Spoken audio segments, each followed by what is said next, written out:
Hello, my dear friends. I'm glad to come your way again today.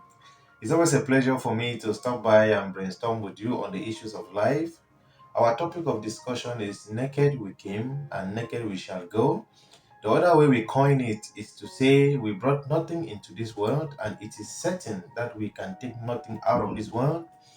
To this point, we have discussed very important things. Therefore, my advice to you is to fall back on previous episodes and pick whatever lesson you can pick for your journey. I've spoken to those who are called into the ministry, and so today I've discouraged attachment to material things, attachment to fame, attachment to wealth, and now I want to encourage what we should invest our life and our treasure on, right? The first thing is what Jesus said. He said, "What shall it profit a man if you gain the whole world and lose your soul?" First, you cannot gain the whole world. First, you can never have all the wealth in this world. You can never have all the material things in this world.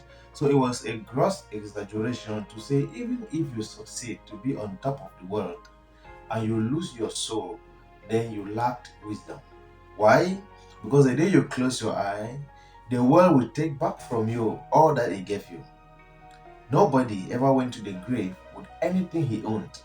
Even the very clothes that you take to your grave, people choose it for you. You don't choose it for yourself. Even if you say, "Bury me here," by the time you close your eyes, they can decide and bury you in another place.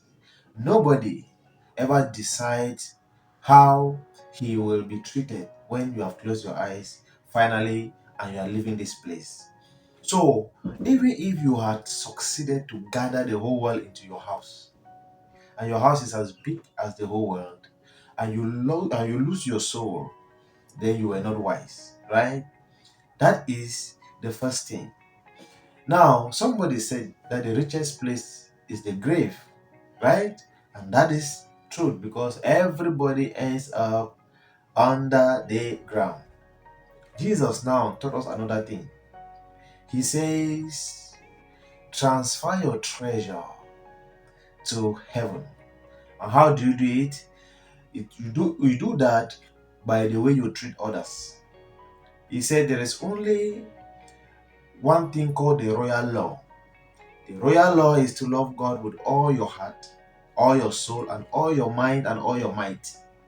The second thing is to love your neighbor as yourself.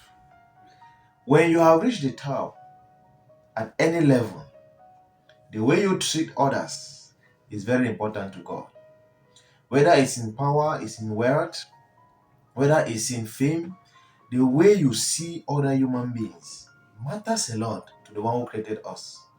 If you see me as lesser than a human being, or if you treat me inhumanly as if what you are doing to me when they do it to you is very normal, you don't feel the pain, it's very normal, that is a great concern to God. We are supposed to be living our lives lifting others up, wiping the tears of others. In fact, the same Bible teaches a principle: rejoice with those who rejoice and mourn with those who mourn. As a normal human being who is functioning normally the way you were created to function, when you see another human being mourning, maybe because of crisis in life, maybe because of injustice, you are supposed to mourn with that person. You are supposed to carry that person's load and help that person to get to where they can smile again. That is what Jesus will have done, and that's what God will have done. When you also see people rejoicing, as a normal human being functioning normally, you are supposed to join them to rejoice. You are supposed to join in the party and celebrate without jealousy. Anything less than rejoice with those who rejoice and mourn with those who mourn, it means that something is wrong in your heart that needs to be fixed. If you do anything less than that, you still need to do some work on yourself. So, my dear friends, I wish you all the best. Bye bye.